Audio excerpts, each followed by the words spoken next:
All right, guys, this video that I'm putting up right now is a video that I would like you to follow along while you're looking at a problem set of what you're going to be expected to do for your final exam. I am going to go ahead and do a set of problems and give you the answers for them.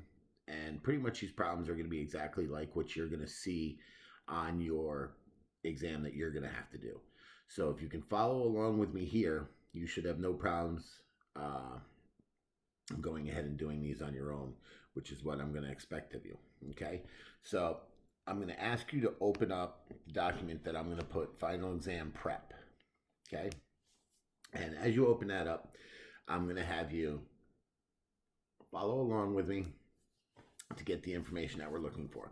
So number one, it gives you some information here about direct materials, direct labor, and overhead.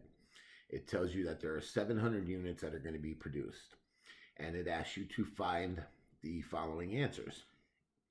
Number one, it says, what is the total cost? Okay, so the first thing I need you guys to understand is back in chapter 16, I spoke to you guys about total cost. Total cost is your direct materials, direct labor, and overhead added all together. So the first thing you need to do is figure out those amounts. Now in this case, direct materials is given to you, direct labor is not given to you, but it's given to you enough that you can figure it out. And then overhead is also not given to you, but can be figured out. So the first number we have to figure out is our direct labor. So if we take our direct labor, it says 1,800 hours at $15 per hour.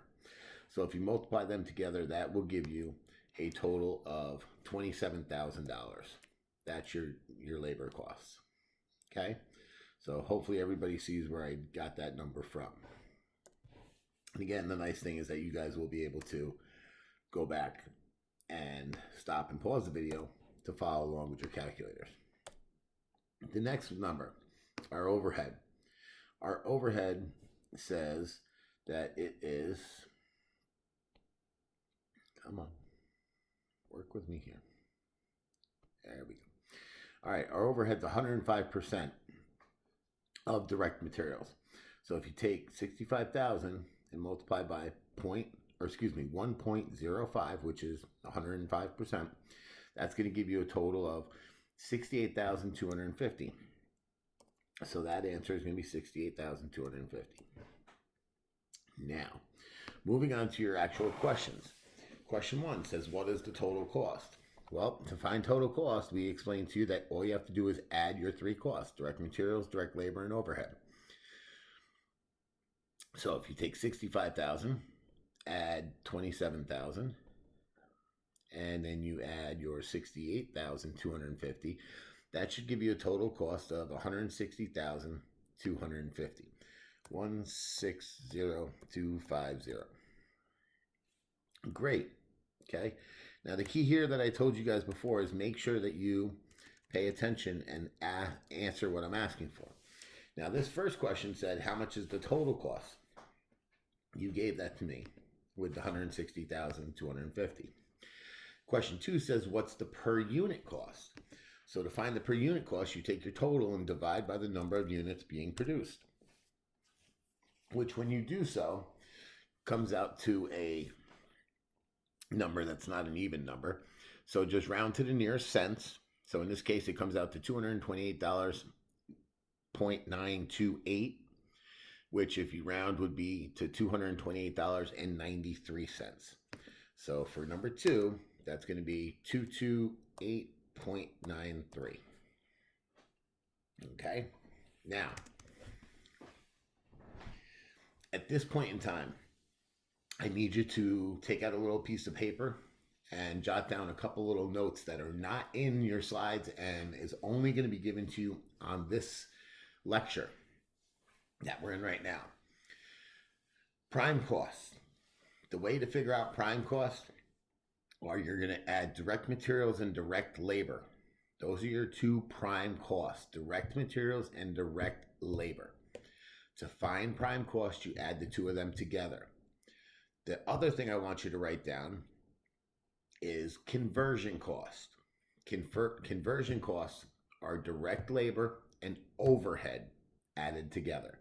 So please make sure you make a little note of that, because those two costs are not in any one of your slides, and that's only given to you verbally right here on this lecture. Prime costs are direct materials and direct labor added together. Conversion costs are direct labor and overhead added together. So question number 3 here, it says, what's the total prime cost? Well, total prime cost is going to be those two numbers that I just said to you, which is going to be your 65,000 direct labor, or excuse me, direct materials, and the 27,000 added together to give you a total prime cost of 92,000. The next question, and I'm moving right along here, guys. The next question is, what is the per unit prime cost? Well, exactly like we did before, finding the per unit is just simply dividing by the number of units that is being produced. So in this case, it's 92,000 divided by 700 gives us a total of 131.43. 131.43. Moving on to the next one. We're talking about our conversion costs. So our conversion costs, I said to you, is direct labor and your overhead added together. So in this case, now keep in mind, I kind of switched these up for you. Number 5 says, what is the per unit conversion cost? And number 6 says, what is the total conversion cost? So in actuality, I'm actually working on number 6 first and getting your total conversion cost, which is 95,250. I almost made the mistake that I keep telling you guys to pay attention to.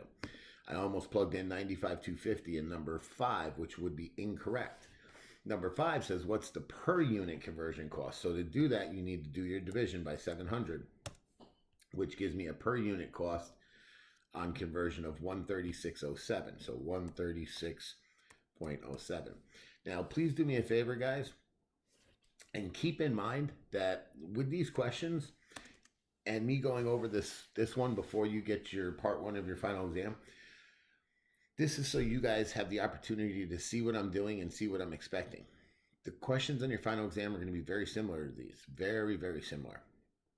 Okay, so please understand how we get these answers. If you have to stop and pause the video to find out and rewind it for 10 seconds, do so. Okay, because these exact same questions that I'm doing here with you are the exact same questions I'm going to ask you to do on part 1 of your final exam. Okay, number 7 here. It says, what would be the selling price of 1 unit if you marked it up 58%? Well, this is simply a markup, and the markup is very easy to figure out. First you need to do is figure out what your total per unit cost was. And you've already answered that. That's number 2. So to figure out how much a cost should be with a 58% markup, you're going to take the $228.93 and you're going to multiply by 58%. Now that's going to give you the price increase. The easiest way to figure it out is to multiply by 1.58. Okay, that's going to give you your total price without having to do 2 steps. So that's going to tell me that my price should be $361.71. Okay, that's what our price would be with a 58% markup. Okay, so that's just simply meaning that whoever's selling this is making 58%, which is a great profit margin if you ask me. Depending on the product, it could be great. Otherwise, it could be, could be bad. Now, number 2 says, please prepare the following journal entries from the descriptions given below. I'm going to type in what the journal entries mean and what they look like and put them here. Now, one thing I do want to make a mention of to you guys is that whenever you're doing journal entries, you guys should all know by now what journal entries look like and how they're supposed to be set up. So please just, keep that in mind when you're doing journal entries. So the first one is a pretty easy one. And it says purchased inventory on account. So you're going to debit inventory. And your credit is going to be to accounts payable. And the amount is pretty simple of $95,000.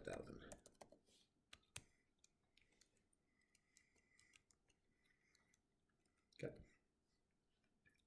Number 2 talks about transferring inventory into production in the amount of $45,000.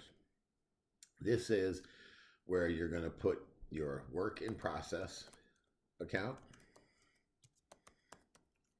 Is going to be debited for $45,000 because you're sending raw materials to the work in process. Now those raw materials are coming out of your raw materials inventory account.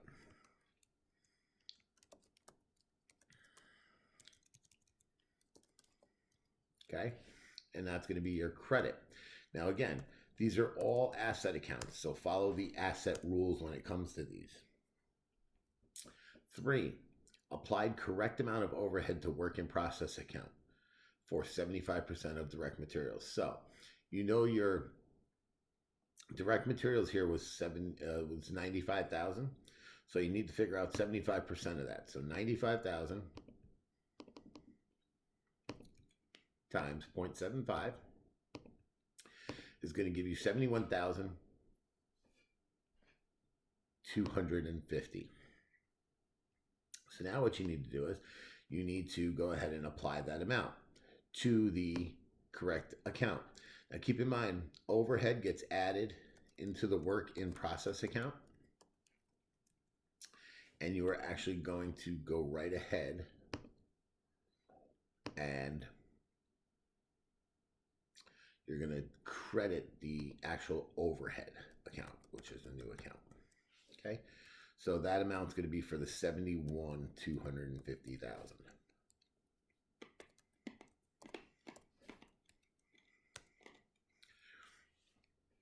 The next one. Next journal entry says paid the full amount of overhead. Well, paying the overhead is very simple. So, obviously, if you pay something, your cash is going to be going down. And here, what we're paying is our overhead. So, you are going to go ahead and debit overhead for the full amount in this case, which is 105. Oh, get in there. 105, 105. And you're going to credit cash because that's how you're paying for it. And that would be for the 105. Please keep in mind, I'm kind of rushing through these, so please just bear with me.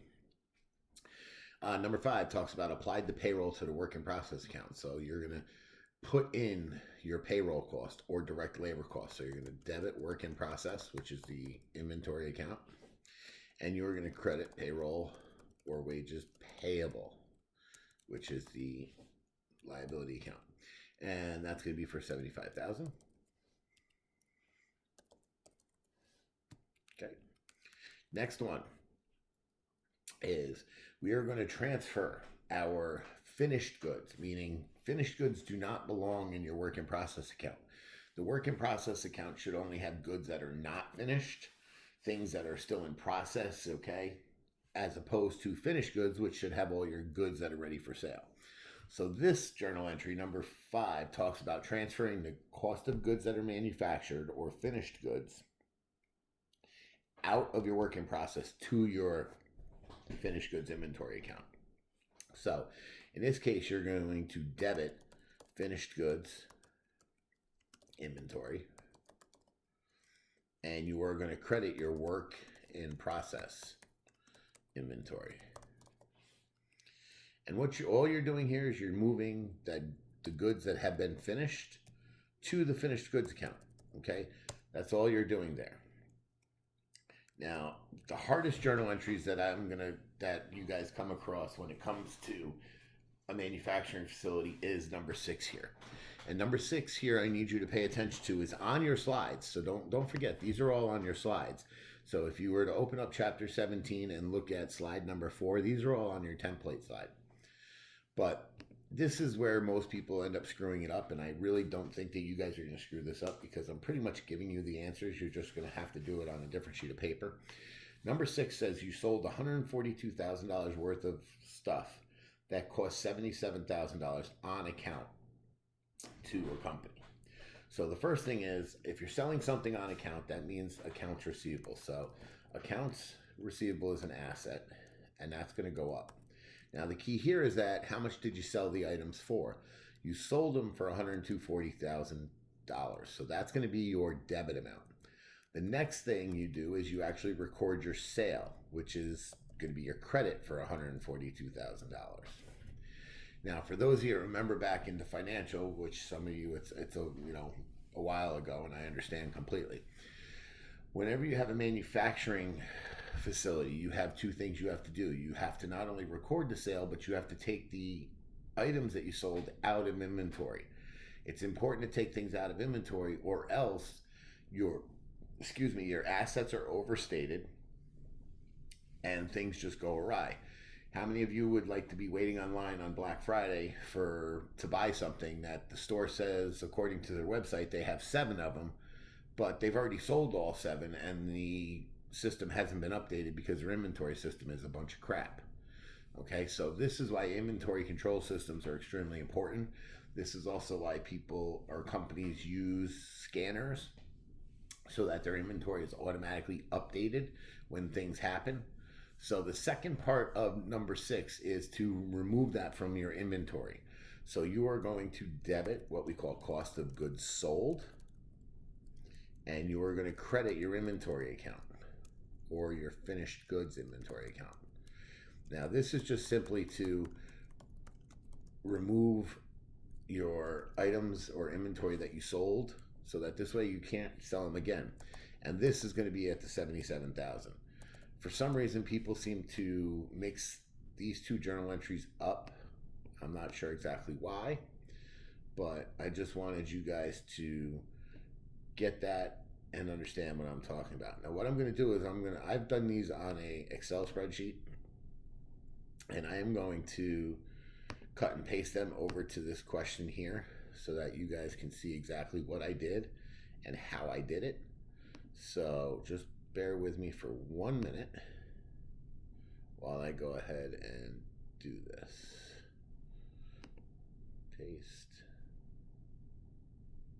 Paste my picture. Good. Okay. All right. So I went ahead and I pasted the picture of the answers so that you can actually follow along with that. And I hope that's going to help us do that as we get moving here. Now I am going to... Okay. Number three is going to be using those inventory accounts that we were just talking about. And really what I want to do is I have a template up that I put up, I believe, under chapter 17. It's an Excel spreadsheet, and I've already put the formulas in the cells. So all you need to do is plug these numbers in to give me these answers. So number 3 says, using your notes, please tell me what the ending balances of the following accounts would be. So it's going to give you a bunch of things. So if you go to that Excel spreadsheet and look at what I'm going to give to you, it says raw materials beginning. So if you find that, you're going to plug that number in. Next thing, it says purchases. Well, purchases, you can see right under raw materials, it says add purchases. So you're going to go ahead and type in the amount for that one. And then the next thing that you see under number 3, it says transfer. Now what it means by transfer is those are materials that have been transferred from raw materials into your work in process account. Okay, so just go ahead and enter those amounts into your Excel spreadsheet, and you'll see that it automatically calculated your ending balance for raw materials, which in this case is 70. Now, if you move down to your work in process, move down to the next thing. On the Word document, it says WIP beginning. That stands for work in process beginning balance. So go ahead and plug that number in, which is the 110,000. Your materials placed into production will automatically come down from above because, again, all these accounts jive and work together. Numbers go from one to another to the next. All right. And you'll see how these numbers affect everything. The next thing, it says add direct labor costs. So in this case, it says payroll, which is our direct labor, was 41,000. So go ahead and add that in. Overhead was 35. Go ahead and add that in. Last but not least, and I even wrote add and subtract, so this way you see what's going to happen to your numbers. In this case, it says subtract cost of goods manufactured, which is COGM, which is 51. You don't have to write negative. It's already set up for you to do that. So right now you've got an ending balance for work in process of $178,000 there. Last inventory account you got to worry about is your finished goods. And finished goods beginning starts with 85,000, so go ahead and plug that number in. Now you can see that your cost of goods manufactured automatically came down to you. It's automatically there. It came right down because of the formulas I have set up. The only other number that you need to worry about is what we call cost of goods sold. And in this case, cost of goods sold was 35,000, which once you add all that together leaves us the ending balance. Now the key here is that these three ending balance numbers that you have is exactly what I'm looking for. These are the numbers that I want to see when I ask you this question. Now the key here is I've also given you the Excel document for you to go ahead and use. So use the Excel document. It'll save you a heck of a lot of time. It'll save you a heck of a lot of problems, and you don't even have to do the math yourself. I've already set it up so that the document will do it for you. And I've tried to make it as easy as possible since you guys have been so good to me, giving me the time and space that I needed to get things done that I needed to get done for this semester, and I'm sorry about that. But what I wanted to point out is I'm trying to give you guys the best that I can give you considering. So as I put here, I just put the answers to that, and the ones that are in the boxes are the numbers that I'd be looking for, which would answer number 3 for me. Now, the next question gets a little bit more difficult, and this one is a little bit more difficult, and I need to just take a minute and pause the video for a minute. Actually, I'm going to set up another video. I'm going to stop it here so that this way it doesn't take forever to upload. So this is part 1 of your video. Part 2 is coming up. Part 1 over.